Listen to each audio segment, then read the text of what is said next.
Friends நீங்கள் பார்க்குறது தான் பார்த்தீங்கன்னா பேக்கரி செர்ரி ஓகேங்களா. ஏன்னா பார்த்தீங்கன்னா நம்ம நார்மலான கலக்கா பழம் எப்படி இருக்குமோ சேம் மாடலில் கொஞ்சம் பெரிய சைஸாக பழம் வருங்க பாருங்களேன். பெரிய சைஸ் நல்லா சிகப்பு கலரில் வரும்.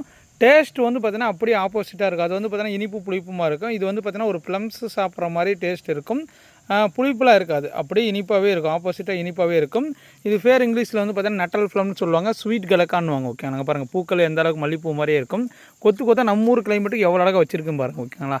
இனி அந்த பழம்லாம் சாப்பிட்டுங்கிறியா? எப்படி இருக்குது? சூப்பராக இருக்குதா? பாருங்க வந்து பார்த்தீங்கன்னா இவங்க தோட்டம் தான் இது எல்லாமே.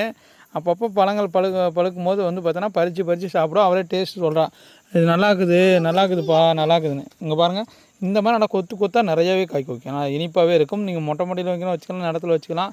டைரெக்டான வெயில் வரக்கூடிய இங்கே பாருங்கள் கொத்து கொத்தாக நிறையா காய்.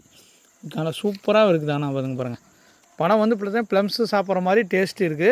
அல்டிமேட்டாக இருக்குது. ஓகேங்களா. முள் மட்டும் முள் வரும் கம்பல்சரி வந்து பார்த்தீங்கன்னா முள் இந்த மாதிரி வரும். கலக்கப்பழம் வந்து நல்லா இனிப்பாக இருக்குங்க பாருங்கள். ஒரு பழம் அறுத்துருக்காங்க யாராக இங்கே பாருங்கள் செகப்பு கலரில் இருக்கும். ஓகேங்களா. இந்த செடிகள் வேணுன்னா கூட நம்மக்கிட்ட அவைலபிள் இருக்குது. உங்களுக்கு ஏற்கனவே வேணும்னு ஆசைப்பட்டீங்கன்னா தாராளமாக புக் பண்ணிக்கலாம். ஓகேங்களா. இது நல்லா பழுத்துரும்.